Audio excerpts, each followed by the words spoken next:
तुम्ही नेहमी असं ऐकलं असेल की घाईगडबडीमध्ये केलेलं काम चुकीचं असतं. आई वडील पण आपल्याला म्हणत असतात की कुठलं पण काम करत असताना विचारपूर्वक करत जा. पण कदाचित रानटीचे मेकर्स याला इम्प्लिमेंट करण्यात चुकले. त्यांनी बस विचार केला की मराठीतला पहिला ब्रुटल ऍक्शन मूवी बनवूया, तो पण 18+. बस दॅट्स इट. त्याच्या पलीकडे त्यांनी काहीच नवीन केलं नाही. नाविन्यपूर्ण विचार करणं चांगली गोष्ट आहे, पण त्याला एक्झिक्यूट करणं पण तितकंच महत्वाचं आहे. ज्यामध्ये रानटी पूर्णपणे फिट बसत नाही. तर यात विष्णू आणि बाळा हे दोन घनिष्ठ मित्र आहेत, पण त्यांची लाईफ लहानपणापासूनच ट्रॅजेडीने भरलेली आहे. आपल्या जवळच्या व्यक्तीला गमावल्याचं दुःख आणि राग ते उराशी बाळगून जगतात. ज्या त्या घटना जिथे घडल्या ते पाताळपूर पूर्णपणे क्रिमिनलने भरलेलं आहे. तर आपला प्रोटॅगनिस्ट रिवेंज घेतो की नाही आणि पाताळपूर मध्ये दहशत थांबते की नाही हे आपल्याला यामध्ये बघायला मिळतं. तर आपण ऍक्टिंग पासून सुरुवात करूया. शरद केळकर हा मुख्य कलाकार, ज्याच्याकडून कुठला पण प्रेक्षक चांगल्या अभिनयाची अपेक्षा करतो. तो पूर्ण सिनेमात एकच प्रकारचे एक्सप्रेशन देतोय. लिटरली त्याच्या हावभावामध्ये कुठल्याही प्रकारचा बदलाव दिसून येत नाहीये. यार तो वॉन्टेड मधला राधे पण असा नव्हता राव. फ्लो मध्ये जाऊन स्पॉइलर तर नाही देऊन टाकला मी. डायलॉग तर आधीपासूनच अनकन्व्हेन्शनल होते. त्याच्यामध्ये आता अभिनयाची जोड पण. त्याचं फिजिक बेस्ट आहे.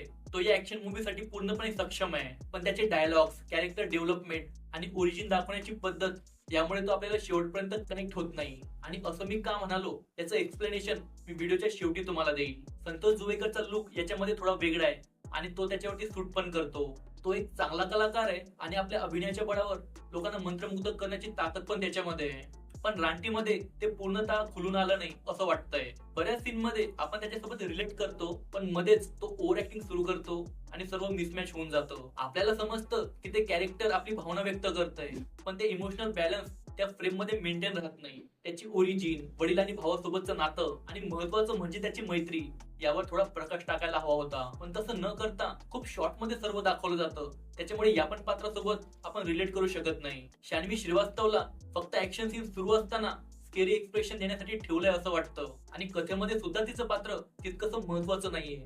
यातलं एक पात्र आपल्या लक्षात राहून जातं, ते म्हणजे संजय नार्वेकर यांचा सदा. एक सायकोपॅथ इगोस्टिक कॅरेक्टर, ज्याला पूर्ण पाताळपूर मध्ये एकटा हक्क गाजवायचा आहे. त्यासाठी तो कुठल्या पण थराला जाऊ शकतो आणि कुणाला पण मारू शकतो. त्यांचे एक्सप्रेशन, डायलॉग डिलिव्हरी, ओव्हरऑल त्यांचा प्रेझेन्स खूप प्रभावशाली आहे. आणि त्यांच्यामुळेच मी मेंटल ट्रॉमा मध्ये न जाता पूर्ण सिनेमा बघू शकलो. नाहीतर रानटीच्या मेकर्सने माझा पुरता बंदोबस्त करून टाकला होता. एक सीन आहे ज्यामध्ये जयवंत वाडकर यांना पोलीस स्टेशन मध्ये मारलं जातं. त्याआधी त्यांचे अहंकाराची परिसीमा गाठणारे डायलॉग बघा तुम्ही.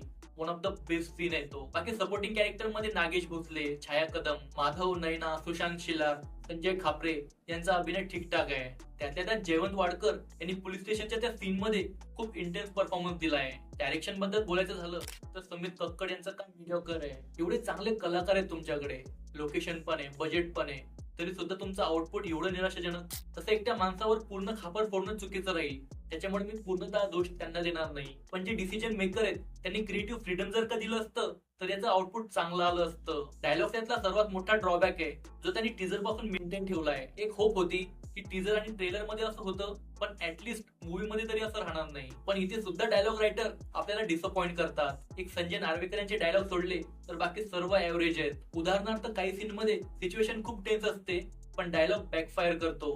गुंडांच्या मुखातून सभ्यतेचं दर्शन घडताना असं वाटतं की अरे यार, हा तर चुकीच्या लाईन मध्ये आलाय. आणि ओरडून मोठमोठ्याने बोलणं म्हणजे ऍक्टिंग होत नाही. ही गोष्ट लेखकांनी विचार करायला हवी होती. त्याचा स्क्रीन प्ले थोडा कन्फ्युज करणार आहे. कॅरेक्टर इंट्रो फास्ट पेसिंग ठेवण्याच्या गडबडीत बऱ्याच गोष्टी मिसमॅच होऊन जातात. ते थोडा वेळ घेऊन करायला हवं होतं. सर्व नाही, पण मेन कॅरेक्टर्सची जर का ओरिजिन दाखवली असती तर लोकांना ते रिलेट झालं असतं. त्याला एडिटरने छोट्या छोट्या डॉट्स मध्ये डिवाइड केले, जे आपल्याला आधी कळून येत नाही, पण नंतर ते एक्सप्लेन केलं जातं. पण आता जसं मी सांगितलं तसे लूप होल याच्यामध्ये बरेच आहेत, जे ओव्हरकम करता आले असते. तसं याचा रन टाइम 1 तास 55 मिनिटांचा आहे, जी की खूप चांगली गोष्ट आहे. आणि त्याच्यामुळेच आपल्याला तो जास्त स्ट्रेचफुल वाटत नाही. बीजीएम टॉप नॉच आहे आणि ते खूप चांगल्या प्रकारे ब्लेंड पण केले गेलंय. पण ऍट दॅट सेम टाइम ते नॉइझी पण आहे आणि ते लिटरली शेवटपर्यंत सुरू राहतं.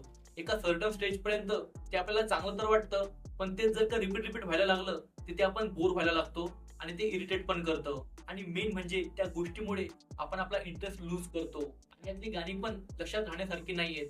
ते जबरदस्तीने यामध्ये घुसवल्यासारखे वाटतायत. त्याची सिनेमॅटोग्राफी डिसेंट आहे. मॅक्झिमम शूट हे रत्नागिरीमध्ये झालंय, पण जास्त तर बोटिंग असलेले बीच आणि आसपासचा परिसर दाखवला गेलाय. बऱ्याच ऍक्शन सीन मधला कॅमेरा वर्क बघण्यासारखं आहे.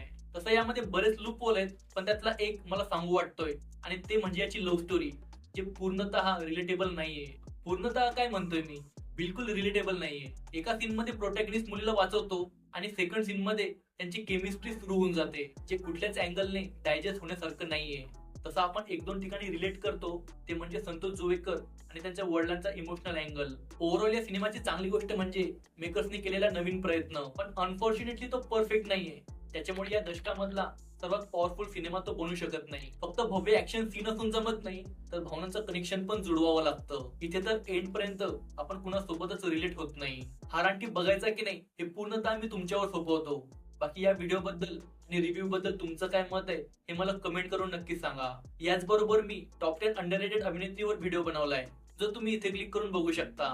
व्हिडिओ आवडला तर लाईक, शेअर आणि सबस्क्राईब करा आणि बघत राहा द मराठी शो. भेटूया आपण लवकरच. जय हिंद, वंदे मातरम.